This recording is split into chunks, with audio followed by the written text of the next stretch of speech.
But you can be antisocial and still be confident. I don't think there's necessarily a contradiction there. And by the way, just so I don't sound like I'm pumping these characteristics up, it's not good to be impetuous and incapable of disciplined social interaction. It's actually a weakness. It is good to be a person who is capable of maintaining a good demeanor, even if they do not want to be engaging in some kind of behavior or interaction. That is a strength. It is good to be able to do that. So if you can do that, that's a good thing. How can I do eye contact when I'm too autistic for eye contact? Simply do it. Just do it. I do it. Look at the eyebrows. No. Look at their eyes. No cheating. Directly at their eyes. Just directly into their eyeballs. Choose one of them, left or right. Doesn't matter. They won't notice. Stare directly at them until they look away. And then you've won. Who cares, right? It feels rude? Nope. That's your autism speaking. Ain't rude to look a person in the eyes. They look away, that's on them. You can look right at them. It's fine.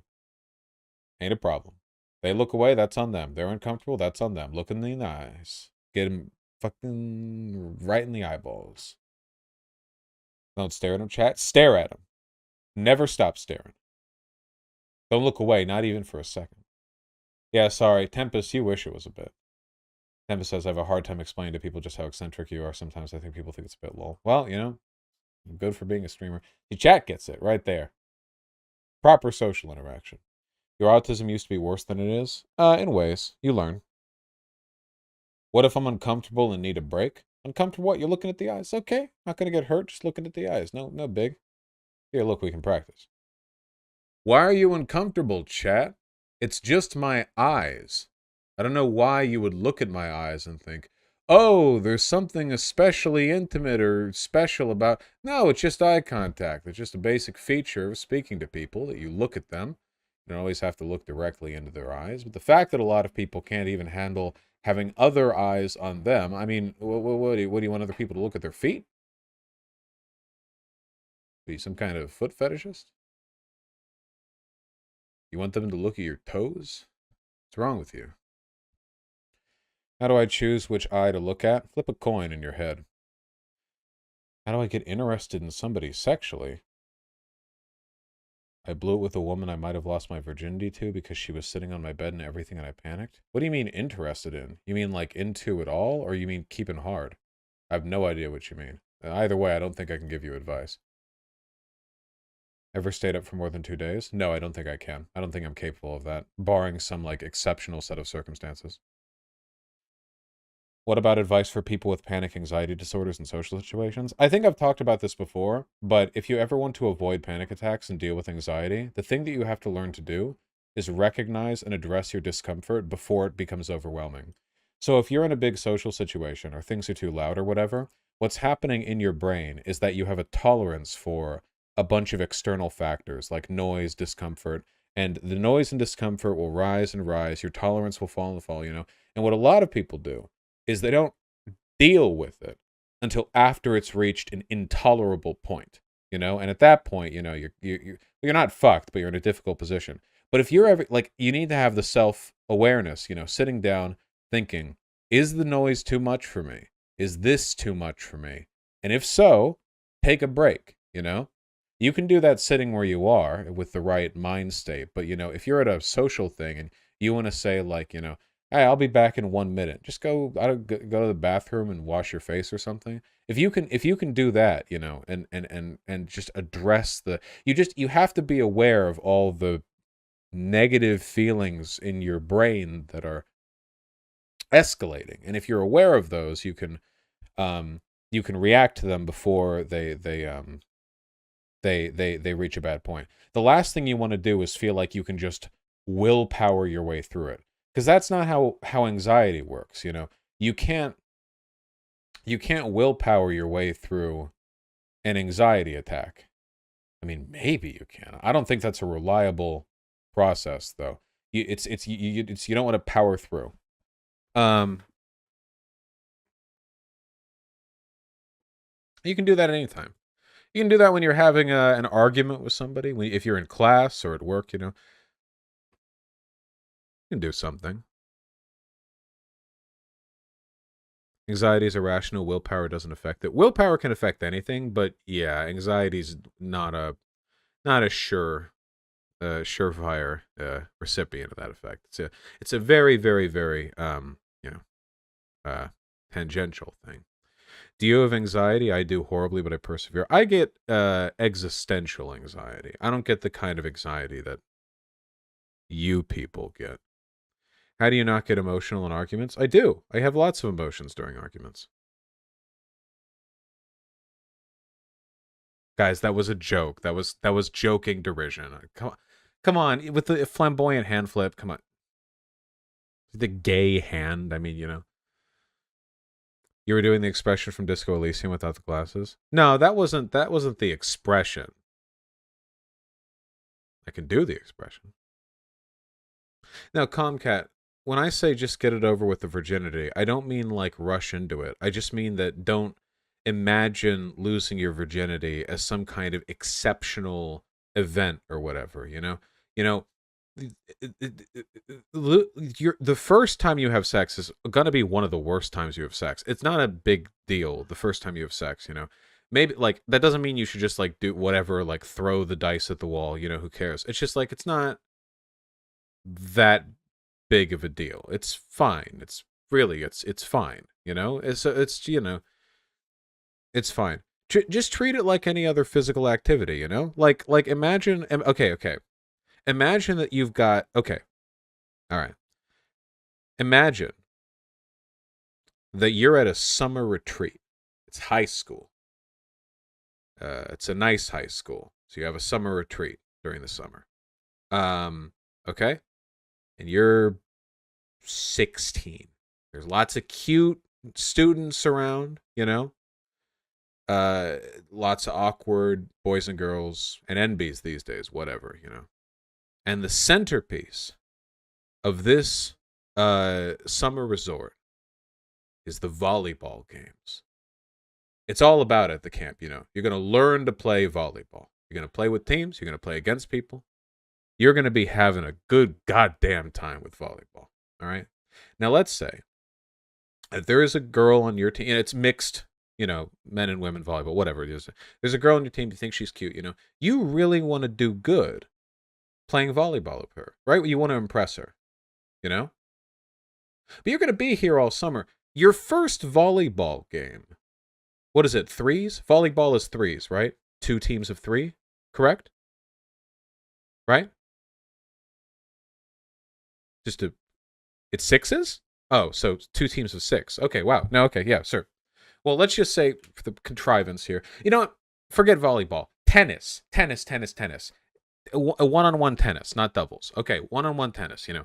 There's a cute girl, yada yada tennis, you know. You're going to play a lot of tennis while you're out there, you know. And you want to impress the cute girl that you like, you know? But you got to learn to play tennis, right? That's the whole thing here. The thing is, the first tennis match you play is not a big deal. It's not a big deal, right? Maybe the act of getting good at tennis, spending time with the people you care about playing tennis, maybe that, like, cumulatively as a process is something that you want to get better at and invest time into and care about. But the first time you play tennis, you know, like, imagine you're going out there, first time you've ever played tennis, and you're thinking, like, I better not fuck this up. Why would you think that? It's the first time you're playing a sport. Why would you think, like, of course you're going to fuck it up? What are you talking about? It's a fucking sport. You've never played tennis before. Why would you? You've of course you're not going to do great. You know, whatever.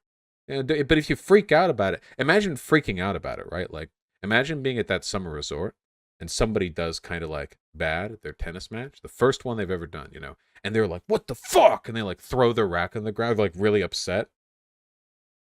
It'd be kind of weird, right? I'd find that very off-putting. Just don't get too invested in the obsessive behavior. If you want to be invested in your partner, that's fine. I'm 18 and my friends constantly make fun of me for being a virgin. I hate it. Sounds like they're kind of insecure.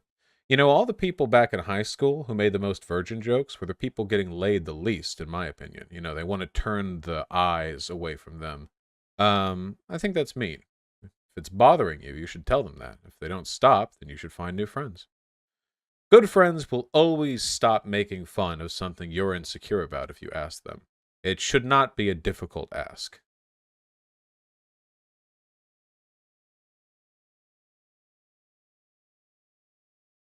No, all my friends fuck. I cannot fathom having sex and caring that other people haven't. Truly beyond my reckoning, you know. Now, I will tell you, when did I think a person being a virgin was the biggest deal in the world? When I was one. And then I had sex, and instantly the whole, you know, collection of suppositions I had on the subject just lost all meaning, you know. Um, yeah, just like whatever, you know, instantly. It's just not as big of a deal. But I saw YouTube chat. Anyone else feel weird about equating sex with sports? Only you. Well, it should only be you. It shouldn't even be you. Sex and sports, very, very, very similar, okay? Playing sports with someone, a one-on-one, you know, can be a deeply intimate experience, you know? If you've got a friend who you've been casually boxing for a long time, or you want to tennis or whatever, I mean, like, that sports, you know, people get into that shit.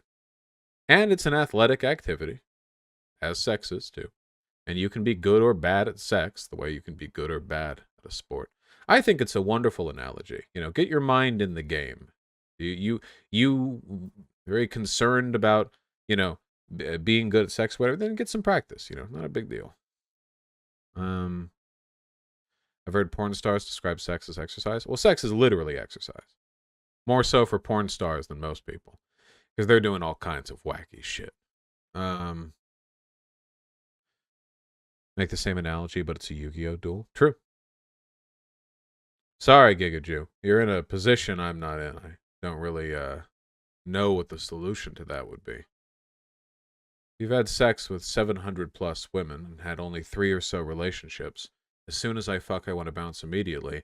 I mean, my guess would be that you've had sex with so many people that you treat having sex with somebody as the end point, a successful accomplishment at the end road of whatever social interactions you need to sort of lead into that. You know, it's the end state. You've successfully opened up that woman, literally, I assume. So after that, you feel like there's nothing left for you there. That's a bit of a fucked position mentally to be in my opinion. You know, I mean, you probably know that. That's why you're bringing it up. Honest to God, what you could do for is some female friendships. That's probably a good one. Yeah. You want female friendships. You want to know and appreciate the company of women in a non-sexual context without any you know, expectations of a sexual relationship. Yeah, I have 0 female friends. There you go. I think that could be a good one. Because, you know, is there anything wrong with hook culture? I don't think there's anything inherently wrong. There can be things wrong with it. Because in my opinion, right, you know, sex is, and Giga Jew, I'm sure you'll agree, having had more sex than me, sex is, you know, pretty cool, right? But nothing is cooler than a good friendship, right? Come on, it's true. Hey, virgins will disagree because it's got the grass is greener mentality. But you know, if you're in the grand game of life, you know, if you're trading chips and you're like, okay, well, friendships are cool, but I would rather have sex than lifelong friendships. You're properly insane. Nothing really comes close to that deep intimacy of being able to communicate with somebody and get along with them well. And that's the goal of a relationship, right? A relationship is just that feeling, except with mutual romantic expectations, and presumably you fuck, but not always. But that's the cool part, you know, the relationship, friendship thing, I think. Sex is cool, you know, it's good, but friendships are cool too. Friendship makes sex way better, IMO. I will agree. Friendship makes sex better. I don't think romance does, but I've always detached the two concepts. For a lot of people, you know, it's a lot of ladies, right? You can like if they're not in love with you, you can like just demolish their clitoris with a jackhammer and they won't feel a thing. But if they're in love with you, you can gently blow on them and they'll come so hard they pass out. You know, I don't, whatever, how their brain works, I don't care. You know, crazy shit. Glad they're having fun. Whatever. You know, for me, it's not so much that. But if I'm friends with the person, I care way more about if they're having a good time with sex. Because I'm friends with them. I mean, obviously, I have a higher degree of investment in their well-being if I'm friends with them, you know. Not to say you don't care if you're not friends with them, but I'll care more if I am. Aren't some guys like that too? Yeah, of course. When I say women, I'm doing like the joking chauvinism thing. You know, obviously it's not a, yeah, it's a demisexual thing. Pigeon, do you find it easier to be friends with women than men? Usually I have no patience for machismo at all. Or machismo? The two things. The machismo, I'm manlier than you, rah rah alpha posturing. That's one. And two, um the insecure obsession with not demonstrating affection. You know? Like you'll be friends with a guy and you'll like know them for a long time and you want to like say something like meaningful and intimate with them, and they'll be like, oh, no homo, do whatever. They're afraid of indicating any kind of. I have no patience for this at all. Like it's not. I don't think it's funny. I don't think it's endearing. It's very very very boring and uninteresting to me. So in those respects, women tend to be better. Of course, women can be catty bitches. So there are trade-offs. Good, Texas Lefty. Yes, some dudes can also be catty bitches, but only if they're gay. And I would never be friends with a gay. Pigeon. I remember being drunk and I was like, I love you guys to my friends. They all started acting weird, lol. What horrible behavior. Imagine a drunk person saying, I love you guys, and you being weird about it. There is social etiquette in situations like that. What do you think the thing most guys should do if they want to have a more active sex life is? That's complicated. Depends on a bunch of stuff. I mean, I could say stuff like, you know, shower. A lot of people do fuck up the easy points, but oftentimes it's just a general aversion to social interactions or a discomfort with women. Usually with guys that can't get laid, or they mean with women, not so much like the gay cells. But it can be a lot of things. Wash your ass. Seems pretty weird, extreme couponing. Is there a way to always come off as fuckable or someone you could imagine fucking? Confidence. Confidence will bridge more gaps than people appreciate. The incels hate hearing that because they're like, confidence? How is confidence going to fix my 4'9" height, my broken posture, my natural body odor, my recessed lower jaw, my buck teeth, and then you look at them and they look like a normal guy, like a totally normal, like average guy, and they're just imagining all the shit wrong with them. Yeah, but no, confidence will go a long way, like a very, very, very long way. You know, the biggest one. To be fair, height matters. Of course height matters. But there are short guys who get laid. You know, I mean, everything matters. But confidence matters a lot. You know? It's the personality magnetism. That stuff can scale up as well, you know. I mean, obviously, this is kind of a distorted stat because I'm internet famous. But, you know, you only have to look at my chat for 10 seconds on any stream before you see somebody thirsting for me. Now, I'm not an exceptionally attractive person. I am 6'2", but that doesn't come across in stream. In fact, my camera is pointed at a downward angle. You know, I actually look shorter deliberately because of the camera angle I chose. I could have framed it from below or parallel, but it doesn't really affect the immediate perception of me. And I don't think I'm exceptionally attractive. I'm not ripped. I don't have visible abs. A lot of it is just my personality and my voice. But the only reason I talk the way I talk is because I'm confident in my voice. Just a personality thing.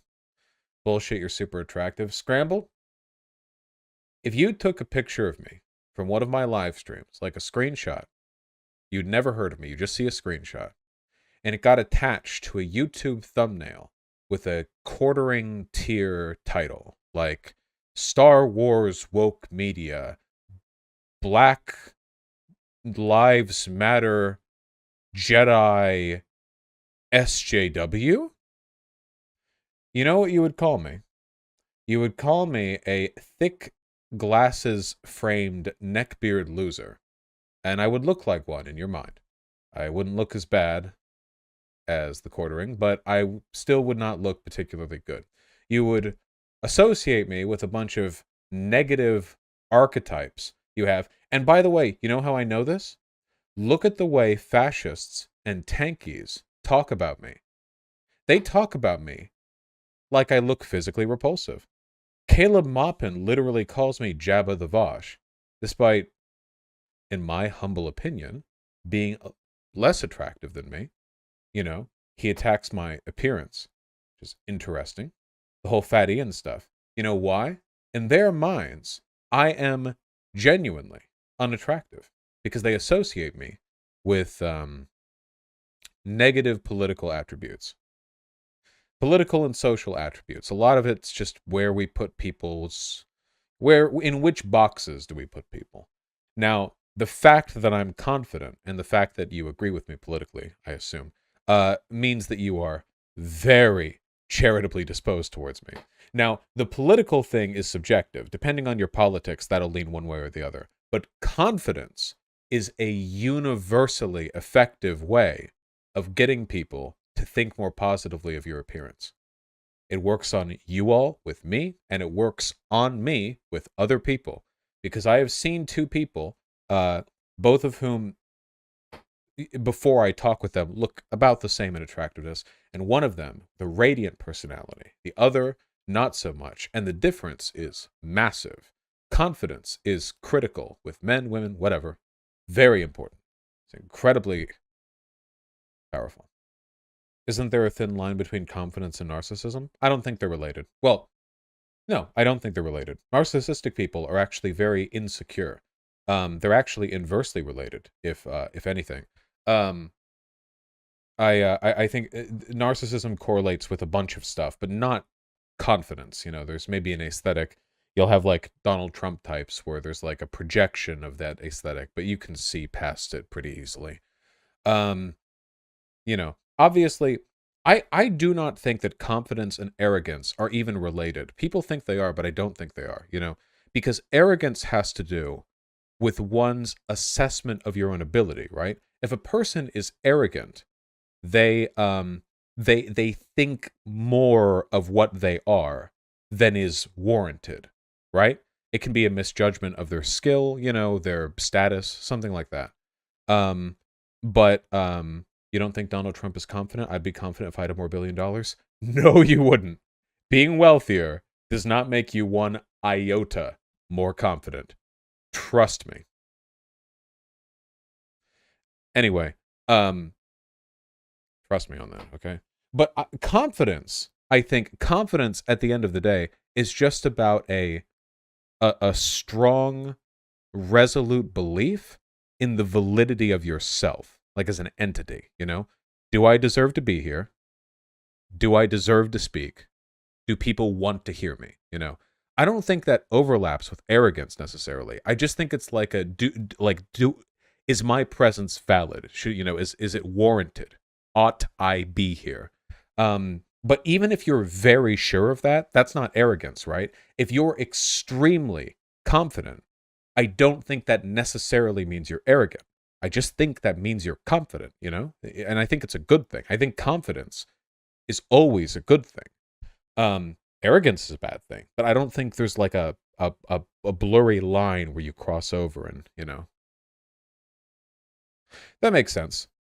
Why me? Why meme or whatever. Tends to be an overlap there. You can be arrogant and have a genuine understanding of how good you are. Yeah, that's true. They're blurry terms anyway. Isn't arrogance closer to insecurity? It can be. I think you can be arrogant and confident or arrogant and insecure, which is why I don't necessarily think there's direct overlap there.